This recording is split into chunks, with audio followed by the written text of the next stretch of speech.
Hey guys, welcome. At the end of August, we hosted our very first game jam for Sasquatch Beast Studios. It ran for 7 days, and I was blown away by the games that you guys created. Over 250 of you joined the event, and by the end, we had 34 submitted games. And the theme for the jam, based on the vote, was actually tied between Evolve and Time Loop. So a coin flip decided that the theme would be Evolve. And you guys did some really incredible stuff with that theme idea. One was a sumo-style battle ring where different fruits tried to knock you and each other off the edge, and with each victory, you'd evolve into a more powerful fruit.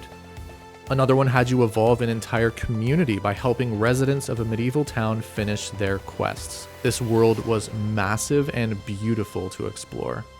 This one was really fun and atmospheric, and you had to avoid zombies while trying to find your way out of the facility. And we even had one entry that was pure multiplayer, which is really impressive for only a week. And Nikki and I had a lot of fun doing a versus battle in there. And as much as I wish I could show you every single entry from the jam, in this video I'm going to show you the winners of the jam. And in case you didn't know, this jam was just a little bit different than most. Because thanks to a company that I've really enjoyed being partnered with, Genies, we were actually able to offer cash prizes to the winners. Genies has deep experience building avatars and avatar tools. And so they're currently making a dev kit for devs that want to build avatar-focused games. You can check out the links below to follow their dev kit progress and find developer opportunities. And so since this was a sponsored jam, every single participant was required to use at least one character from an avatar pack on GitHub. So that's why you're going to see a lot of the same characters throughout some of these games. Now, for the cash prize winners, we decided early on before the jam started that we would have 4 judges determine the winners. One is me, the other is Nikki, and there are 2 experienced developers from the Genies team as well. So what I'm going to do is announce and showcase the community best voted games first, meaning the people who got the best ratings from within the jam community. Then I will announce the cash prize winners determined by our 4 judges. But before we do that, I want to give an honorable mention to 2 games. These games both scored really well with the judges and with the community. They just didn't quite make the top 3 spot.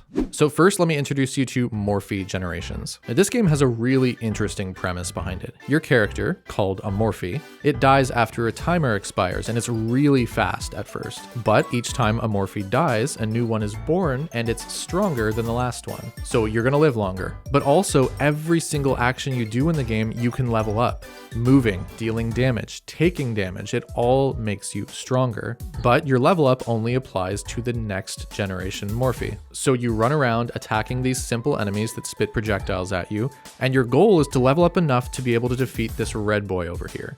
He heals over time, so you have to be able to live long enough and deal enough damage to kill him in time. This was a really fun entry. I think I was able to beat it in about 5 minutes, but I had a blast playing it, and it was an excellent implementation of the Evolve theme. Now, for the other honorable mention, let me introduce the entity. What you're going to notice right away is just how gorgeous the pixel art is in this game. And obviously other people agreed because it scored 2nd overall for visuals. And this game was creepy, but like in a good way. The attention to detail is so good. There are scuff marks on the walls, broken lights, and I think they're using a film grain for the post-processing, which goes a long way to sell the atmosphere here. Your goal is to wander around your apartment to find different ways to lure 5 people inside so that you can feed them to the entity. And the entity evolves into a really grotesque creature over time. The puzzles weren't too difficult to solve. It was just an enjoyable horror experience, which was really, really fun to play. All right, so without further ado, let me introduce the top 3 community voted games from the jam. Number 3 was actually me and Nikki's game, Cropolution. We wanted a simple game loop that was maybe a little bit grindy, but also really addicting. So the heart of this game is managing your farm and your money in order to reach a level 11 fruit. And you can only evolve your fruits by combining lower level ones together. You have to manage the scaling of your farm really carefully though, because each day in the evening, a swarm comes through to devour your crops. And you can protect them by using pesticides, though it only gives a 60% resistance, so it's no guarantee that your crops will survive. I was shocked to see that someone actually played this game for 5.5 hours in order to get to the end. I was really proud of this entry, but it was a really, really long week. All right, so next on the list, the number 2 community voted game was The Island. I loved this game. Let me just say that right off the bat. And so did the community, because this game came in first for fun and second in almost every other category. And you can see why. This game is oozing with charm, personality, and it's it's just fun. The gameplay is really simple. You get sucked into a vortex, which takes you back hundreds of millions of years back to a fish. Then with each level in the game, you jump forward in time and evolve into a more sophisticated animal until you eventually turn back into a human form. It has a beginning, middle, and end. It's super fun, and yet you can beat it in about 2 minutes if you get really good at it. And the combat in this game actually has no business being as fun as it is. And I think it's so good for 2 main reasons. The first is the way he handled input. He used an unlimited jump queue so that no matter how many times you mash the buttons, it will remember your input and execute it in that order, which means you have to be careful with your button presses. But the character also builds up speed and momentum over the first few jumps, which just adds to how responsive and fun it feels to use. The other reason the combat is so great is just, look at this. I was grinning like an idiot when I first saw this because it was just so funny and so charming. My only wish after playing this was that there was more content and that there was a little more variety with the enemies, but there's really only so much that you can do in a week. Really, really solid entry here. Now for the number 1 community voted game in the Sasquatch Beat Game Jam 2024, Catalyst. This game is gorgeous and it absolutely took the community by storm. First in visuals, innovation, audio, and theme, which is just super impressive. Now, the avatars didn't make it into the actual gameplay, and yet they were still voted 5th for the best use of avatars, and I think that's because there's a lot of personality with this dialogue. She does this cute little jump throughout the dialogue, which just adds a lot of character and charm, I think. So the goal of this game is to figure out the solution to riddles in order to evolve 9 mythical cats. So there are 4 vials. One has mammals, plants, arthropods, and alchemy. So you open up this book and there are 4 little sentences per page. Each one of those sentences is a riddle for one of the 4 vials. Now, I'm not really the smartest when it comes to puzzle games, but luckily for people like me, the developer thought to include a hint section down here, which reveals color codes, which you can see by the color of the liquid or just the color of the background.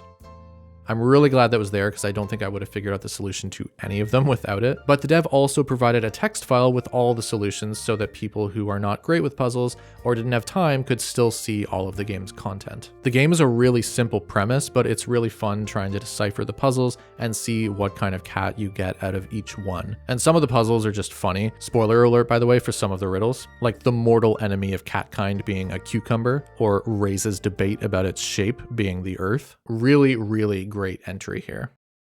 Now, you've heard the honorable mentions, you've heard the top 3 community voted games, but as I mentioned, the cash prize winners were determined by 4 judges. Me and Nikki were 2 of them, so obviously we excluded our game from the judging process, and then 2 Genies devs. So that being the case, coming in 3rd place, winning the $50 prize and coming in with a total judge score of 3.67 out of 5 was Catalyst. Congratulations, Munch Munch. I'm so sorry if I didn't say that right. I had a really great time playing your game. All right, coming in 2nd place, winning the $150 prize and coming in with a total judge score of 3.79 out of 5 was Blaster Boy. This one didn't do quite as well with the community as it came in 9th overall, but it was rated number 2 in fun and it was definitely deserved. Again, this game was a very simple premise, blast through enemies until you reach level 9, but for a week-long game jam, this game impressed me on every level. The screen shake, the particles, the effects on the projectiles, the difficulty scaling, it's all just really, really well done. And for a week-long game, there was a surprising amount of depth to the combat as well. For example, as your health decreases, so does your attack speed. But if your health is 20% or lower, then your shots get stronger, and the less HP you have, the faster you gain experience. So that creates this really fun, you kind of want less than full health but not too low, kind of risk reward situation. And if you do get too close to death, then you get a buff to help you get out of it. It's really clever and it just worked really well. There were also some things that I missed on my first playthrough as well, like you actually slowly regain health when you're not attacking, and you can actually swap between 3 different attacks. This area attack that fires all around you, this singular weaker but faster shot, or this single powerful slow attack. You can also shoot enemy bullets, which made me last a lot longer. And of course, as you level up, you also get to choose different power-up options as well. So you get quite fast and quite strong. by the time you reach level 9. It did suffer from some lag issues, but considering that it was HTML and the number of objects on screen, it ran pretty well. Congratulations, Londoland, that was a really great entry. Okay, and for first place, claiming the $300 prize and coming in at a total judge score of 3.96 out of 5 was The Island. All 4 of the judges absolutely loved this game. Congratulations, DevRat Games. So to our cash winners, keep an eye out for an email from the Genies team because they are the ones that are going to be handing out the winnings. And thank you so much to the rest of the participants. There were so many great games. And quite a lot of you were first timers that had never done a jam before. So give yourselves a pat on the back because finishing a game in a week is a huge accomplishment and you should feel proud. I had so much fun with this. That's all I got. Keep making awesome games, guys.